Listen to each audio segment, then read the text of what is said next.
తాకట్లో ఉన్న మీ బంగారాన్ని విడిపించి ఆ రోజు ఆన్లైన్ రేటుకి కొంటాం. Sharma gold company. అంటార్కిటికా పేరు వింటేనే గడ్డకట్టే చలి, అంతులేని మంచు కొండలు గుర్తుకొస్తాయి. ఎటు చూసినా తెల్లటి పరుపు పరిచినట్లు ఉండే ఆ సామ్రాజ్యంలో సైలెన్స్ రాజ్యమేలుతోంది. కానీ ఆ తెల్లటి ప్రశాంతతను చీల్చుకుంటూ ఒక భయంకరమైనటువంటి దృశ్యం కనిపిస్తోంది. అక్కడ ఒక హిమనది నుంచి మంచు రక్తం కక్కుతోంది. అవును, మీరు వింటున్నది నిజమే. పాలలాంటి మంచు గోడల మధ్య నుండి చిక్కటి ఎర్రటి రంగులో ధారలు జాలువారుతుంటే అది చూసి ఎవరికైనా వెన్నులో వణుకు పుట్టాల్సిందే. ఇంతకీ ఆ తెల్లటి మంచులో రక్తం ఏంటి? అంటార్కిటికా మంచు గర్భంలో ఏదైనా భారీ గాయం జరిగిందా? అసలు ఈ ఎర్రటి ద్రవం ఎక్కడి నుంచి వస్తోంది? అది 1911వ సంవత్సరం. ప్రపంచం గడ్డకట్టే ఈ ఖండాన్ని అన్వేషిస్తున్నటువంటి సమయం.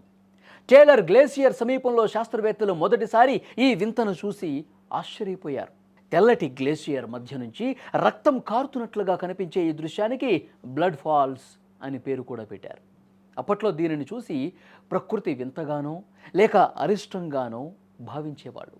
దశాబ్దాలు గడుస్తున్న అత్యాధునిక సాంకేతికత అందుబాటులోకి వచ్చిన ఇవాల్టికి ఈ బ్లడ్ ఫాల్స్ శాస్త్రవేత్తల మెదళ్లకు మేత వేస్తూనే ఉంది. అసలు ప్రాణవాయువు కూడా సరిగ్గా అందని ఆ గడ్డకట్టే ఉష్ణోగ్రతల్లో నీరు ద్రవ రూపంలో ఎలా ప్రవహిస్తోంది? ఇది అంతు చిక్కని ప్రశ్నగా మిగిలిపోయింది. మనం పైకి చూస్తున్నటువంటి ఈ మంచు కింద ఒక భారీ రహస్యం దాగి ఉంది అని నమ్ముతారు. సుమారు 15 నుంచి 20 లక్షల సంవత్సరాల క్రితం భూమిపై జరిగిన భారీ మార్పుల వల్ల ఒక పురాతన సరస్సు మంచు పొరల కింద చిక్కుకుపోయింది. సూర్యకాంతి సోకని, గాలి చొరబడని ఒక చీకటి ప్రపంచం అక్కడ ఉంది. దాదాపు 400 మీటర్ల లోతున గాలి వెలుతురు లేని ఆ బందీఖానాలో చిక్కుకున్న నీరు కాలక్రమంలో గ్లేసియర్లో ఏర్పడిన చిన్న చిన్న చీలికల ద్వారా బయటకు ఈ విధంగా వస్తోంది. మనం చూస్తున్న ఆ ఎర్రటి రంగుకు మూలం ఆ లక్షల ఏళ్ల నాటి పాతాళ సరస్సే. చాలామంది ఈ దృశ్యాన్ని చూసి అది రక్తమని భయపడతారు. కానీ దీని వెనుక అద్భుతమైనటువంటి సైన్స్ దాగుంది. ఆ మంచు కింద ఉన్న నీటిలో లవణీయత సముద్రపు నీటి కంటే 3 రెట్లు ఎక్కువగా ఉంటుంది. అందుకే అది గడ్డకట్టదు. అంతేకాదు, అందులో ఇనుము అత్యధికంగా ఉంటుంది. వేల ఏళ్లుగా ఆక్సిజన్కు దూరంగా ఉన్న ఆ నీరు బయటకు వచ్చి గాలిని తాకిన వెంటనే ఒక రసాయనిక చర్య జరుగుతుంది. మనం సాధారణంగా ఇనుమును బయటకు తీస్తే తుప్పు పట్టి ఎర్రగా ఏ విధంగా మారుతుందో గమనిస్తూనే ఉంటాం. గాలితో కలిసినప్పుడు ఆ నీరు కూడా అలాగే ఒక్కసారిగా రక్తపు రంగులోకి మారుతోంది.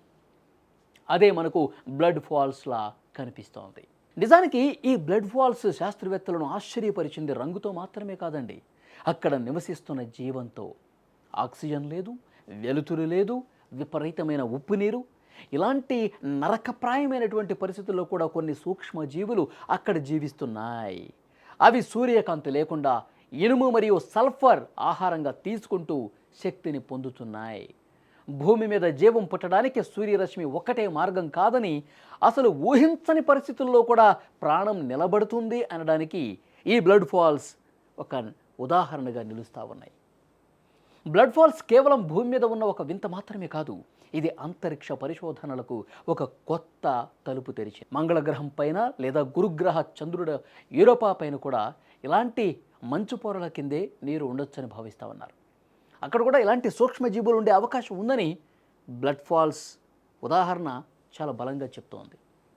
అంటార్కిటికా మంచు గర్భం నుంచి జాలుబారుతున్న ఈ ఎర్రటి ధారలు మన భూమి గురించి, మన విశ్వం గురించి ఇంకా మనం తెలుసుకోవాల్సింది ఎంతో ఉందని చాలా స్పష్టంగా రుజువు చేస్తూ ఉన్నాయి.